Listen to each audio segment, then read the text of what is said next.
Good afternoon and welcome to this inaugural meeting of the Ahuriri Community Board for this term. I'd like to formally declare the meeting open and congratulations to Steve Daly and Callum Reid who are rejoining the Community Board for this term, and we'll be joined by Councillor Brent Cowles, who was appointed to the Community Board by Council this morning. We have some formal procedures to conduct first to get the community board going. The first of which is to receive the declarations of the community board members. So direct you towards item 3.1 of your agenda, declarations by community board members, which will be received by the Mayor and witnessed by myself. So you need to switch the camera over to receive the declarations.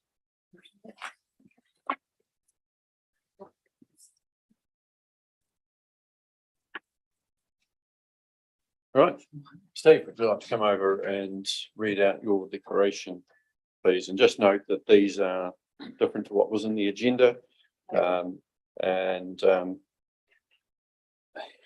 So yeah, they are swearing an oath to serve the community board area, which is the Ahuriri ward. Thank you. I, Stephen John Daly, declare that I will faithfully and impartially and according to the best of my skill and judgment execute and perform in the best interests of the Ahuriri ward in the Waitaki district the powers, authorities and duties vested in or imposed upon me as a member of the Ahuriri Community Board by virtue of Local Government Act 2002 and Local Government Official Information and Meetings Act 1987 or any other act.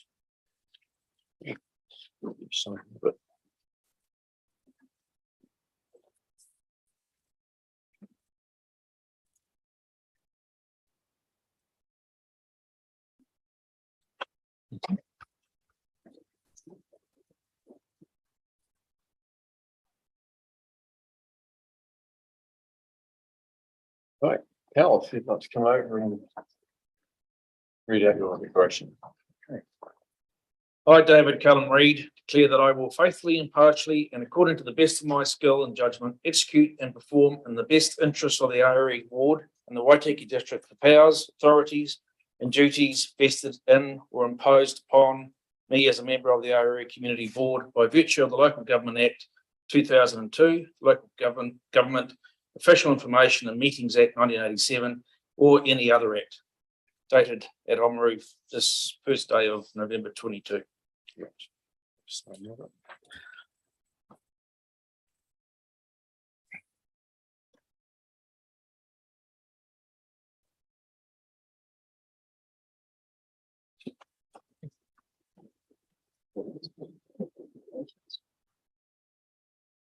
Read? No. Yeah, so go ahead. Is there an oath?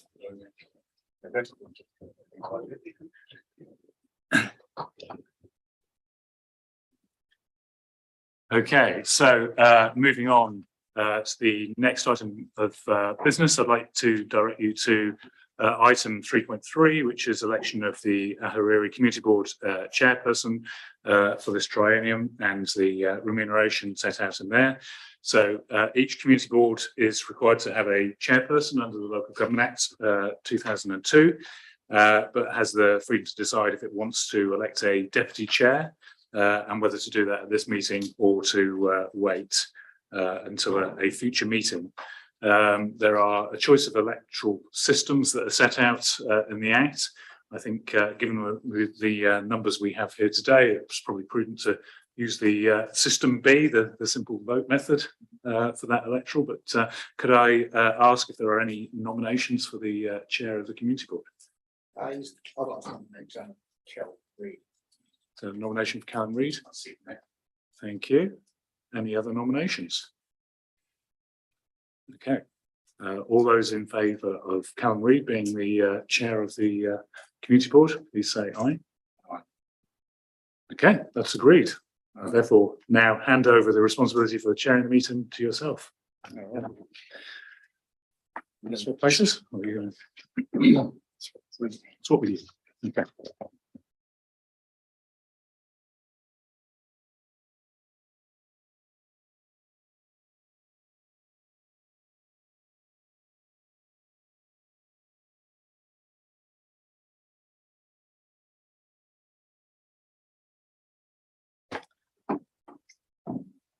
Thanks, everyone. I'll now direct the meeting back to agenda item 1. Are there any apologies? You have to, apologies being accepted. No apologies. Okay. No, there's no apologies. I'd just like to ask for declarations of interest. No declarations at this stage. Just like to forward the meeting to items 3.2 and 3.4. 3.2 election report 2022. I have to read this stuff. So I can speak briefly to this. So it's a formal part of the procedure to receive the results of the election. I think we're all aware of the results as it affects Ahuriri. Part of what I'd like to draw your attention to is obviously that we haven't filled all the positions in the Ahuriri Community Board, and therefore we'll be seeking to hold a by-election to fill the remaining 3 vacancies. And this will take place in the near future. We're just discussing the exact timing of that. At this stage, I'd say we envisage that we'd commence that electoral process in advance of Christmas, with a view to the actual voting day being at the end of the traditional holiday period, so within early February is what we conceive at the moment. I think balancing, getting on with filling the positions and holding that with, need to respect that, a number of people will be away over that Christmas period. But otherwise, I'll take the report as read. Do we want to can we have a move for that? A seconder? Yep, thanks, Steve. All those in favour? Aye. Carried. Move to 3.4, minute of appreciation for outgoing elected members.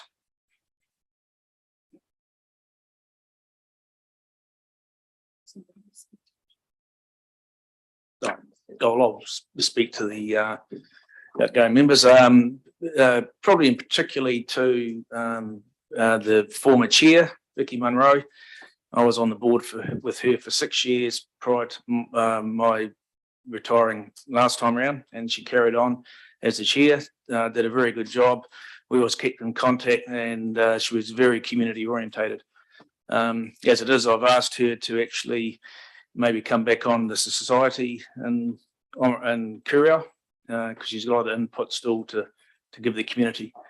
Who are the other members? Ross Menzies, yes, Ross Menzies. I think he's spent the last triennium on the board. I didn't really know Ross that well, but he was informing us that he's moving away out of the district. So we wish him the best. Brent, and of course, Brent Kells has moved on to better things, and he'll be shouting whenever we have a meeting. Thanks, Brent.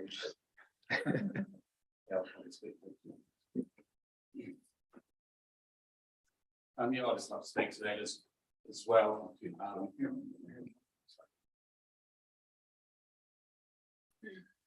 Look, I'd just like to speak to that as well. Ross, for his commitment over the last 3 years and his input, and also, I've spent 9 years with Vicky on the Ahuriri Community Board. There's a wealth of knowledge around our region. It is a sad loss, but I hope she does have some input. I'm sure we'll be hearing plenty from Vicky with submissions and the likes in the future. So, thank you for your service to both of you.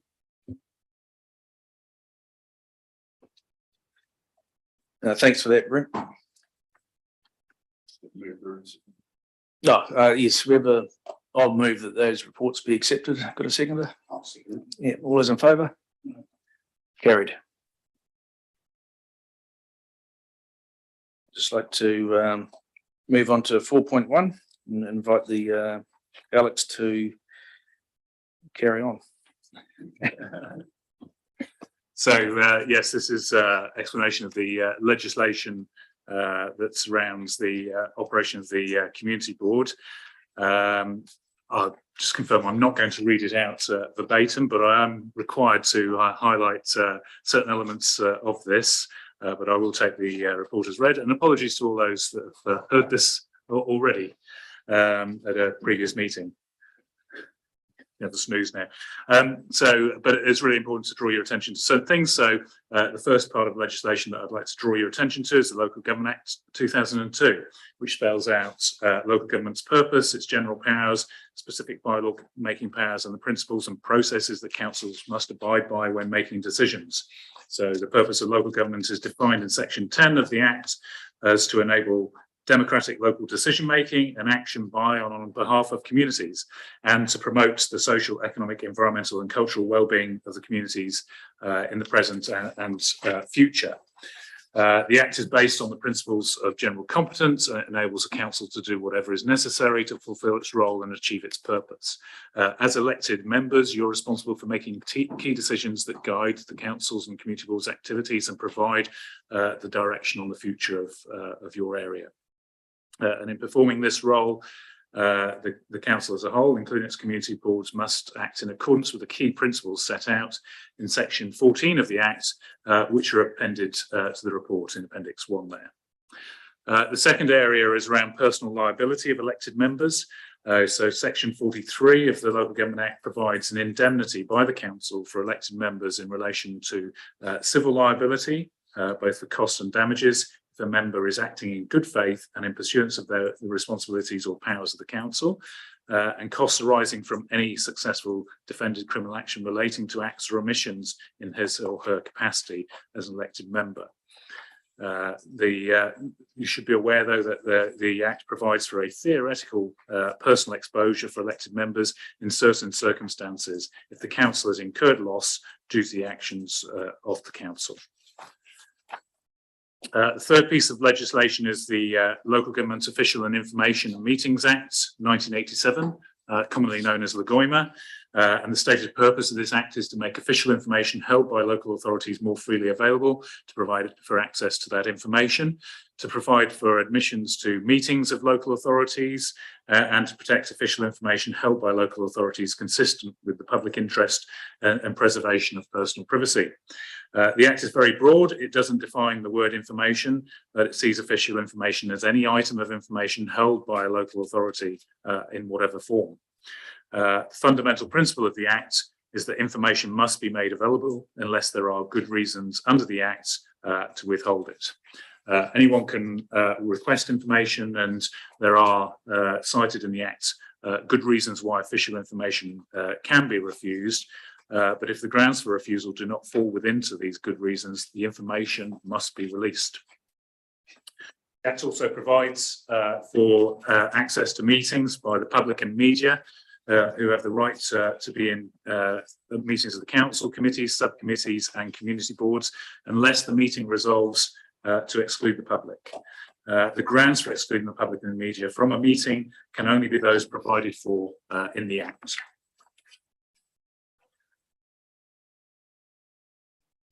The fourth piece of legislation you need to have regard to is the Local Authorities Members' Interest Act 1968. This Act contains provisions relating to contracts between elected members and the council, and provisions relating to elected members voting on matters where they have a pecuniary interest. The Act provides that no elected member shall vote on or take part in a discussion on any matter in which that person has directly or indirectly any pecuniary interest other than an interest in common with the public. The prohibition against discussing or voting on a matter does not apply in certain situations which are set out in the Act and in this report. So you need to be familiar with those and consider on any item whether that may be appearing on an agenda, whether you have an interest to declare on that, and if you do, whether you should participate in that discussion. Fifth piece of legislation is the Crimes Act 1961. And within this Act, Section 99 defines that the purpose of the Crimes Act, an official is any member or employee of a local authority. A member here would also include a community board member.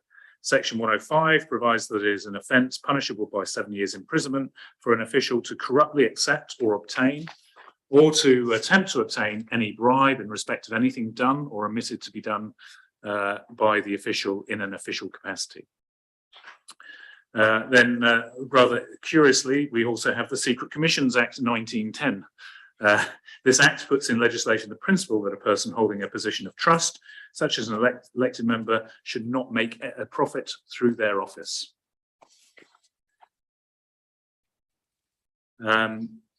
There's also the Health and Safety at Work Act 2015, and the Act allocates duties to those people who are in the best position to control risks to health and safety. And for the purpose of this, elected council members, which includes the mayor and councillors, but excludes community board members, are defined as officers under the Act, as is the chief executive. So you need to be aware of that, but the community board members are not considered to be officials under the Act.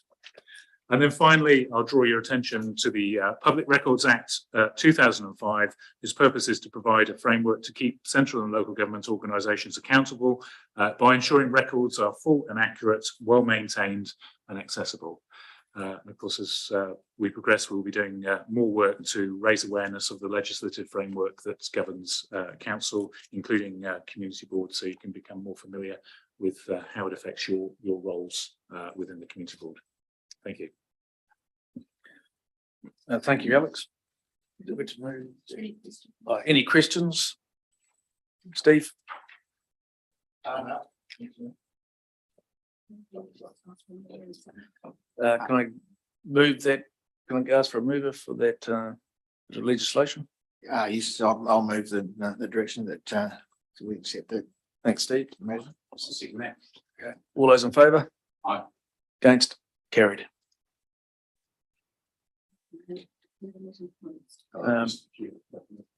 Sorry, Mr. Mayor, yes, you go for it.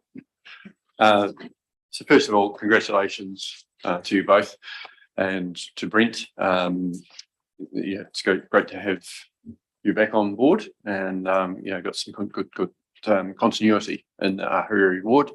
Some very great experience between the three of you. Obviously, there's a bit of work to be done to get another three to join you, and I look forward to having a bit more discussion with you on that and how we're going to make sure that we get another three good people in there. The community board work itself, we have reasonable delegations to community boards, but I think a lot of us are on the same page of wanting to make sure that just as our work needs to be that we need to feel effective in what we're doing, and we've got good things to make decisions on, that you also have those. So we will be having a discussion on what delegations there might be to the community board, so that the role is meaningful and you can get on and make decisions, and equally that we don't have to have as much coming back to council. So a few discussions to have to get to that point, but look forward to having those. Just making sure that you've got some ability to say to your communities, come to us with ideas and help us develop a community plan that we can then start implementing and get on with. There's a lot of great community groups around the Ahuriri ward, and helping enable them to get on and do some of the good things that they do. It's going to be a big part of your role, as it has been. So look forward to working with you all, and congratulate you, and we'll get on to that by-election and hopefully get the numbers up a bit. Thank you. Thank you, Gary. Actually, just before we close the meeting, does anyone else want to make a couple of comments? Or no, we must have done a good job there. All right, if there's no further business, I'll close the meeting at 2:19.